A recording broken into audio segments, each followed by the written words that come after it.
everybody, welcome back to Living a Little. Today we have a special guest, Alicia. She lives in Ireland and वो यहाँ पे direct job के लिए move हुए थे. I know a lot of you wants to move to Ireland directly for job.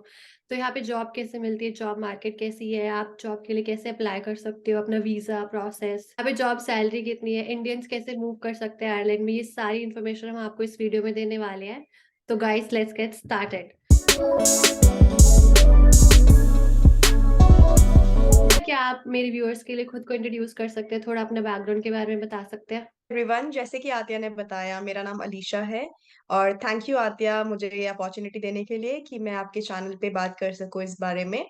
और मैं Ireland में एज अ रजिस्टर्ड नर्स पिछले 2 सालों से काम कर रही हूँ, और इससे पहले मैं इंडिया में काम करती थी और मैं डायरेक्ट इंडिया से आयरलैंड वर्क वीजा पे आई हूँ। तो आज हम इसी बारे में बात करेंगे कि कैसे अगर आप इंडिया में एक नर्स हैं तो आप डायरेक्ट वर्क वीजा पे यहाँ पे आ सकते हैं। तो मैंने इंडिया में सबसे पहले जनरल नर्सिंग की थी, जिसे जीएनएम बोलते हैं, जनरल नर्सिंग एंड मिडविफरी। तो सबसे पहले मैंने वो किया था और उसके बाद मैंने 4-5 साल काम किया था, और उसी बीच मैंने पोस्ट बेसिक बीएससी की थी, जिसे बैचलर्स ऑफ नर्सिंग भी बोलते हैं। तो टोटल जो मेरा इंडिया में एक्सपीरियंस था वो 10 ईयर्स का था।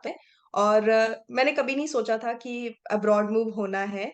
और हमेशा जब मैंने प्राइवेट में 5 साल काम किया, और उन 5 सालों में मुझे गवर्नमेंट जॉब चाहिए थी इंडिया में। तो मैंने उन 5 सालों में गवर्नमेंट जॉब के लिए ही पढ़ाई की, मैंने कभी अब्रॉड के लिए पढ़ाई नहीं की।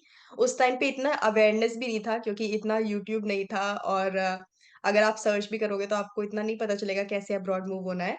तो उस टाइम पे सिर्फ मैंने गवर्नमेंट के लिए स्टडी किया, और उसके बाद मुझे गवर्नमेंट जॉब मिल गया। फिर मैंने 5 साल गवर्नमेंट हॉस्पिटल में काम किया, और उसी बीच मुझे पता चला कि अब्रॉड में भी अपॉर्चुनिटीज है नर्सिस के लिए। डायरेक्ट वर्क वीजा पे जाते हैं, अच्छी सैलरी होती है, फैमिली को भी ले जा सकते हैं। तो उसके बाद फिर मैंने अब्रॉड के लिए अप्लाई किया। I think Alisha that's a good point कि हम लोग वीडियोस भी इसीलिए बना रहे हैं क्योंकि हम लोगों को भी पहले इन सब चीज़ों के बारे में नॉलेज नहीं थी. लाइक सेम फॉर मी, जब मैं एज अ स्टूडेंट यहाँ पर मूव हुई थी, बहुत सारे क्वेश्चंस थे, सवाल थे. अब कोई भी अब्रॉड रहता है, उनके लिए तो ये सब जनरल लाइफ होती है कि क्या ही ये फालतू सवाल पूछे जा रहे हैं बार बार. तो we could not ask our relatives या फिर किसी को भी हम जानते हैं, हम उनसे इतने सारे सवाल नहीं पूछ सकते. The main motto guys, we create videos. Alicia also has a dedicated YouTube channel wherein she shares her experiences. वो अपनी लाइफ के बारे में, वो अब्रॉड के बारे में, आयरलैंड के बारे में भी सारी चीज़ें बताती है. So make sure you check out detail videos उनके चैनल पे जाके. यहाँ पर तो हम एक छोटा डिस्कशन करने वाले हैं based on her experience, but उनकी वीडियोस में आपको कुछ ज़्यादा चीज़ें जानने को मिलेगी जो कि हम इस वीडियो में तो कवर नहीं कर सकते. So I'll drop a link to her channel in the description below. Make sure you subscribe, and she also has a Instagram channel also. तो इस वीडियो के बाद फॉलोअर्स बढ़ जाने चाहिए गाइज. तो अलीशा, जब आपको यहाँ के बारे में पता चला, लाइक आपको पता कैसे चला फर्स्टली तो, and then what's your next step जब यहाँ के बारे में पता चला?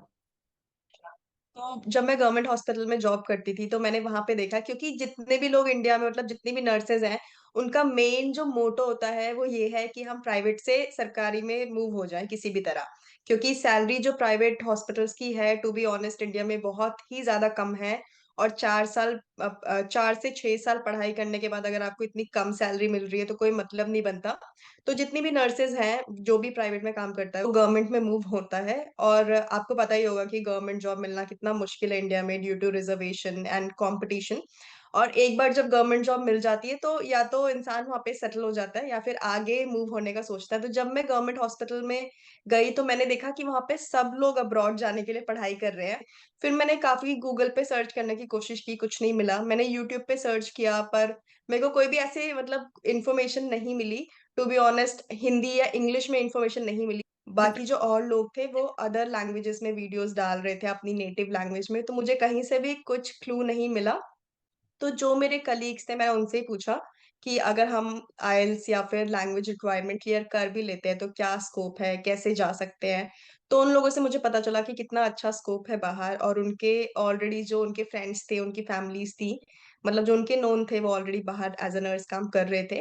तो जो सबसे पहला बेसिक रिक्वायरमेंट है वो है आपका लैंग्वेज रिक्वायरमेंट।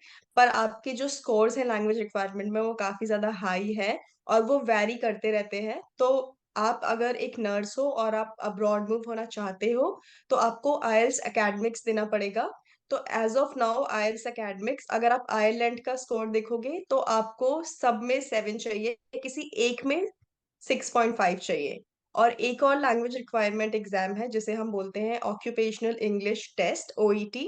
उसका अभी का जो फ़िलहाल का स्कोर चल रहा है वो है सब में बी, एक्सेप्ट आप किसी भी एक मॉड्यूल में सी प्लस ला सकते हैं।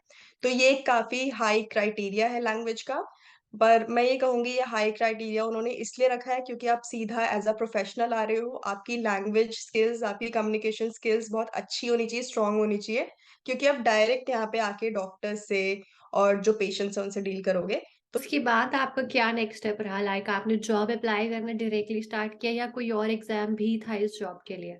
जब आपका आईएलटीएस या ओईटी क्लियर हो जाता है, उसके बाद जैसे जो भी नर्स ये वीडियो देख रहे हैं उनको पता होगा कि हमारे पास इंडियन नर्सिंग लाइसेंस होता है। तो आप उस इंडियन नर्सिंग लाइसेंस के थ्रू यहाँ यहाँ का जो नर्सिंग काउंसिल है आपको वहाँ पे अपना रजिस्ट्रेशन करना पड़ेगा। तो उसके लिए आपको जितने भी आपके नर्सिंग के डॉक्यूमेंट्स हैं, लाइक जीएनएम का डिप्लोमा, आपकी बीएससी की डिग्री और आपके सारे एक्सपीरियंस लेटर उनको आपको ऑनलाइन अपलोड करना पड़ेगा और उसके लिए एक पेमेंट है जो यहाँ की नर्सिंग काउंसिल को आपको करना पड़ेगा। मुझे अभी याद नहीं है कितना पेमेंट है, बट वो 10,000 से ज़्यादा ही है, 10,000 के आसपास कुछ पेमेंट है। आप वो पेमेंट करने के बाद वो आपकी सारे जो डॉक्यूमेंट्स हैं उनको वेरीफाई करते हैं, आपके जो सारे एक्सपीरियंस लेटर हैं उनको वेरीफाई करते हैं आपके एम्प्लॉयर से।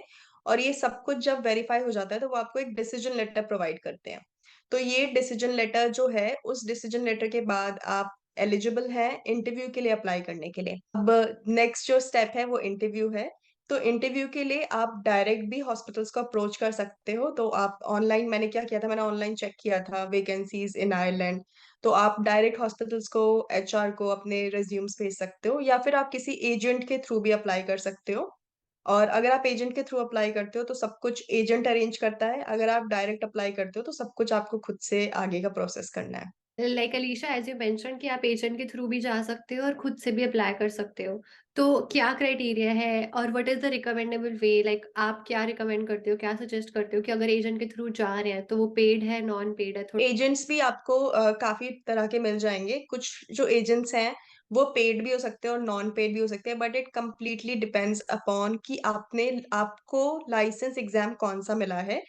तो ये थोड़ा कॉम्प्लिकेटेड है समझना, मैं इसको एकदम ईज़ी और शॉर्ट वे में समझाऊँगी।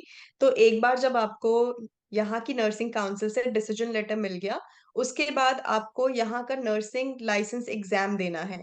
तो यहाँ पे 2 तरह के एग्ज़ाम होते हैं, एक होता है एप्टीट्यूड जिसका जो कॉस्ट है, वो 2.5 लाख से 3 लाख के आसपास है। इट वैरी कि आप उस टाइम पे करेंसी का क्या प्राइस चल रहा है। पर जो एडेप्टेशन है, जो सेकंड टेस्ट है, वो फ्री ऑफ कॉस्ट है। तो अगर आप एप्टीट्यूड चुनते हैं, तो कुछ-कुछ एजेंट एप्टीट्यूड के लिए खुद पे करते हैं और कुछ एजेंट्स आपसे पे कराते हैं और एक और टाइप के एजेंट होते हैं जो आपसे कॉन्ट्रैक्ट साइन कराते हैं कि वो एप्टीट्यूड पे करेंगे, पर अगर आप एप्टीट्यूड एग्ज़ाम में फेल हो गए, तो आपको उनको वो पैसे वापस करने पड़ेंगे। तो जब आप एजेंट चुन रहे हैं, तो आप एजेंट से पहले ही क्लैरिफ़ाई कर सकते हैं, खुद से पे करोगे या फिर ये पेड है, कितना पैसा देना पड़ेगा, वो सब आप एजेंट से पूछ सकते हैं और एजेंट्स काफ़ी तरह के हैं। कुछ एजेंट्स हैं जो कंप्लीटली ऑनलाइन ही सब कुछ करते हैं, वो आयरलैंड बेस्ड है और कुछ इंडिया के ही बेस्ड है। मैंने इसके लिए एक प्रॉपर वीडियो बनाई हुई है, reliable agencies in India and Ireland. तो फर्दर एग्ज़ाम का लेवल कैसा होता है? Like how did you prepare for that aptitude exam? क्योंकि ये तो बहुत ही महँगा एग्ज़ाम है, 2.5 से 3 लाख रुपए तो बहुत ज़्यादा है। मतलब कोई अगर इनिशियली मूव आउट करने की सोच रहा है तो उसके पास इतने पैसे होने चाहिए एंड देन एग्ज़ाम क्लियर होगा नहीं होगा ये भी डाउट है। एप्टीट्यूड एग्ज़ाम डिफ़िकल्ट है और लोग उसमें कई बार फ़ेल हो भी जाते हैं, तो उसका जो पासिंग रेशियो है, वो अभी 70% है, 70% लोग उसको क्लियर कर लेते हैं। और आप जो प्रिपरेशन है, वो मोस्टली आपका प्रैक्टिकल बेस्ड नॉलेज वो आपकी असेस करते हैं, उसमें जो प्रैक्टिकल बेस्ड क्वेश्चन्स पूछते हैं वो आपसे और आपको प्रैक्टिकल्स करके दिखाने होते हैं उसमें। तो उसमें एप्टीट्यूड भी 2 पार्ट्स में डिवाइड है। सबसे पहले आपको थ्योरी क्लियर करनी है, थ्योरी में मल्टीपल क्वेश्चन्स होते हैं और मल्टीपल क्वेश्चन्स के आंसर और जस्ट लाइक हम इंडिया में जैसे गवर्नमेंट एग्जाम देते हैं वैसे ही एप्टीट्यूड का थ्योरी एग्जाम है और once you clear your theory आपको प्रैक्टिकल एग्जाम देना होता है। प्रैक्टिकल एग्जाम में आपको प्रैक्टिकल्स करके दिखाने होते हैं। तो फॉर श्योर मैं ये नहीं बोलूँगी, मैं मिसलीड नहीं करूँगी कि एग्जाम ईज़ी है, आ जाओ। एग्जाम डिफिकल्ट है और आपको इसके लिए प्रिपरेशन करनी पड़ेगी, पर मैंने ऐसे भी बहुत से लोग देखे हैं अ, मतलब जो इंडिया में प्रैक्टिस नहीं कर रहे थे पर उन्होंने यहाँ पे आके एप्टीट्यूड फर्स्ट अटेम्प्ट में क्लियर कर लिया है। तो अगर आप अच्छे से प्रिपेयर कर रहे हो, सो डेफिनेटली आप एप्टीट्यूड क्लियर कर सकते हो। जो सेकंड एग्जाम है वो है अडेप्टेशन एग्जाम। इस तरह से बनाया गया है कि आप यहाँ पे एज अ स्टूडेंट नर्स काम करते हो 4 to 6 वीक, और वो आपकी परफॉर्मेंस को असेस करते हैं, और अगर आपका परफॉर्मेंस अच्छा है तो आप उसके बाद लाइसेंस के लिए एप्लीकेबल हो। Sure, as compare to aptitude, adaptation is easy, just like practical. You have to work as a student nurse for 4 to 6 weeks, और उसके बाद आप लाइसेंस के लिए अप्लाई कर सकते हो। पर इसका जो एक डाउन साइड है अडेप्टेशन का, वो ये है कि 4 से 6 हफ्ते तक आप एज अ स्टूडेंट नर्स काम कर रहे हो, वेयर एज एप्टीट्यूड आप जैसे फ्राइडे सैटरडे आपने एप्टीट्यूड दिया, मंडे या ट्यूसडे को आपका रिजल्ट आ जाएगा, और वेंसडे से आप एज अ नर्स काम करना शुरू कर सकते हो। तो एप्टीट्यूड में आप जल्दी नर्स बनते हो, आपको सैलरी आनी जल्दी शुरू हो जाती है, पर अडेप्टेशन एक लंबा प्रोसेस हो जाता ये आपने मेंशन करा कि आप वर्क कर सकते हो, तो एग्ज़ाम हम आयरलैंड में आने के बाद भी दे सकते हैं, राइट? है। एग्जाम हम आयरलैंड में आने के बाद ही दे सकते हैं, क्योंकि ऐसा कोई भी अभी तक क्राइटेरिया नहीं है कि आप ऑनलाइन एग्जाम दे सकते हो या फिर इंडिया में आप एग्जाम दे सकते हो। आपको एग्जाम यही देना होगा, और अगर जस्ट इन केस अगर आप एप्टीट्यूड या अडेप्टेशन किसी में भी फेल हो जाते हो, तो आपके पास अगर आपका वीजा वैलिड है तो आप उतने दिन में रख के दोबारा अटेम्प्ट कर सकते हो एग्जाम के लिए, नहीं तो अनफॉर्चुनेटली आपको वापस भी जाना पड़ सकता है। ये कुछ नई चीज़ थी, let's go back. Minimum English का एग्ज़ाम दे दिया, उसके बाद आप आयरलैंड आए, तो वीज़ा का प्रोसेस कैसे अप्लाई किया आपने? मतलब क्या-क्या रिक्वायरमेंट्स थी उसकी? तो आपने सबसे पहले आईएलटीएस ओईटी का एग्जाम क्लियर किया, फिर आपको डिसीजन लेटर मिल गया नर्सिंग काउंसिल से। उसके बाद आपने इंटरव्यू दिया, आपका सिलेक्शन हो गया। फिर आपको यहाँ पे आने के लिए वीजा जो है वो एटिपिकल वर्क परमिट आपको अप्लाई करना है, which is a short term visa which is only valid for 3 months. So in this 3 months आपको आयरलैंड आना है, अपना एग्जाम क्लियर करना है, और एग्जाम क्लियर करने के बाद जो आपका एम्प्लॉयर होगा वो क्रिटिकल स्किल्स के लिए अप्लाई करेगा। बहुत सारे एम्प्लॉयर्स नहीं करते हैं, तो आपको खुद भी अप्लाई करना पड़ सकता है। उसकी फीस 1000 यूरोज होती है, पर वो सब रिफंड हो जाता है, वो एम्प्लॉयर आपको बाद में वापस दे देगा। तो क्रिटिकल स्किल्स जब आप अप्लाई कर देते हो, उसके बाद आपका वीजा जो है एटिपिकल वीजा से क्रिटिकल स्किल्स में चेंज हो जाता है। तो अगर आप एप्टीट्यूड या अडेप्टेशन में फेल हो जाते हो, तो जो आपका एटिपिकल वर्क परमिट है वो तो 3 मंथ्स का है। तो आप आयरलैंड में 3 मंथ्स रह सकते हो अपने एक्सपेंस पे, और आप दोबारा एप्टीट्यूड ट्राई कर सकते हो। Guys that was interesting. तो आपके पास सिर्फ 3 महीने ही है, आप अपने एग्ज़ाम के लिए प्रिपेयर कर सकते हो और एग्ज़ाम दे सकते हो। उसके बाद भी वर्स्ट केस सिनेरियो आप फेल हो जाते हो, देन उसी 3 महीने के बीच में आपके पास टाइम होने वाला है। तो गाइस मिनिमम जो वीज़ा के प्रोसेस में जो मिनिमम डॉक्यूमेंट्स चाहिए होते हैं, आपको वो देने होते हैं। मोस्ट इम्पोर्टेंट है आपका एम्प्लॉयर का offer letter and then you apply for visa. फिर आप यहाँ आ गए, एग्ज़ाम दे दिया, एग्ज़ाम क्लियर हो गया। अगर आप यहाँ पर मूव कर रहे हो तो आपके साथ आपकी फैमिली, स्पाउस या कोई आपको जॉइन कर सकता है, या it is just you who can move initially? आप खुद ही आ सकते हो, और एक बार जब अपना लाइसेंस एग्जाम क्लियर कर लेते हो, उसके बाद आपको क्रिटिकल स्किल परमिट मिल जाता है, तब आप अपने स्पाउस को बुला सकते हैं और अपने बच्चों को बुला सकते हैं, बट पेरेंट्स को नहीं बुला सकते अनफॉर्चुनेटली। ओके, मतलब वही जर्नल वीज़ा प्रोसेस जो होता है यहाँ पर, तो you have to follow the same. एक और क्वेश्चन आया मीनवाइल जब आप ये सब बता रहे थे कि गवर्नमेंट और प्राइवेट हॉस्पिटल्स जो आयरलैंड में है, is it the same like in India की सैलरी वेरी करती है, या फिर इसमें भी एक रिकमेंडेशन होती है कि नहीं प्राइवेट में नहीं गवर्नमेंट में जाना चाहिए, ऐसा कुछ? आतिया, ये बहुत अच्छा क्वेश्चन पूछा आपने, क्योंकि जितने भी इंडियंस हैं, मतलब जो मेरे चैनल पे व्यूअर्स हैं, उन सबको ऐसा लगता है कि अगर वो गवर्नमेंट हॉस्पिटल में जाएंगे तो उनकी सैलरी ज्यादा होगी, जस्ट लाइक इंडिया में, क्योंकि इंडिया में शायद 4-5 गुना ज्यादा है गवर्नमेंट हॉस्पिटल में सैलरी। पर यहाँ पे ऐसा बिल्कुल भी नहीं है। आप प्राइवेट गवर्नमेंट किसी में भी काम करो, यहाँ पे जो आपको सैलरी है वो एक फिक्स स्केल है सबके लिए, आपको उसी फिक्स स्केल के हिसाब से सैलरी मिलेगी। इस बात की वजह से ही मैंने आयरलैंड चूज किया था, कि आयरलैंड में आपको आपके एक्सपीरियंस के हिसाब से सैलरी मिलेगी, जो कि बाकी कंट्रीज में नहीं है ऐसा। अगर आप यूके या फिर यूएस में जाते हो, वहां पे आपको एक्सपीरियंस के हिसाब से नहीं मिलती सैलरी, पर आयरलैंड में आपको ईयर्स ऑफ एक्सपीरियंस के हिसाब से सैलरी मिलेगी, चाहे आप गवर्नमेंट में जाओ चाहे आप प्राइवेट में जाओ। More over interesting thing is कि प्राइवेट में यहाँ पे सैलरी ज्यादा है, और प्राइवेट में वर्कलोड भी कम है, बट ऑफ कोर्स जो लीव्स है वो प्राइवेट में कम होती है, लीव्स जो है यहाँ पे गवर्नमेंट में ज्यादा मिलती है। तो ये कुछ बेनिफिट है, और भी काफी सारे इसके प्रॉस और कॉन्स है। सैलरी जो आपका मेन क्वेश्चन है, दोनों में ऑलमोस्ट सेम रहेगी, इनफैक्ट प्राइवेट में थोड़ी ज्यादा रहेगी। ठीक है। तो guys yet again it's not like in India कि आपको प्राइवेट और गवर्नमेंट में कुछ डिफरेंस मिलने वाला है, बल्कि यहाँ पे तो आप आगे प्राइवेट प्रेफ़र करोगे। तो thanks for sharing that information Alisha. यहाँ पर अगर एज़ अ नर्स अगर कोई मूव कर रहा है, उसके लिए आपका क्या रिकमेंडेशन है कि कितने साल का एक्सपीरियंस होना चाहिए? और अगर और थोड़ा-सा कुछ अगर salary expectation based on experience थोड़ा आप एक स्केल बता दो व्यूअर्स को तो इट विल बी गुड। तो आयरलैंड में आप एज़ अ फ्रेशर नहीं आ सकते हो। आपको मिनिमम 2 साल का तो एक्सपीरियंस चाहिए ही चाहिए। काफ़ी सारे नर्सिंग होम्स और होम केयर जो हैं, 1 साल का भी एक्सपीरियंस एक्सेप्ट करते हैं, बट वो मैं आपको सजेस्ट नहीं करूँगी कि अगर आप यहाँ पे आ रहे हो, तो मतलब नर्सिंग होम में आ जाओ या होम केयर में आ जाओ, क्योंकि उसके लिए आपका बहुत ज़्यादा खर्चा होने वाला है। अगर आप हॉस्पिटल में आते हो, तो सब कुछ रिफंडेबल होगा और कुछ-कुछ हॉस्पिटल स्पॉन्सर भी करते हैं। तो जो स्पॉन्सर कर रहा है, उसके लिए आप एकदम 100% फ्री होगा आपका रिक्रूटमेंट, आपको एक पैसा नहीं देना अपनी जेब से यहाँ आने के लिए। तो आप कोई ऐसा ही एम्प्लॉयर चूज़ करें, जो आपको पूरा-पूरा स्पॉन्सर करे और दूसरा जो मेन क्वेश्चन है, वो आपका 2 साल का एक्सपीरियंस होना चाहिए।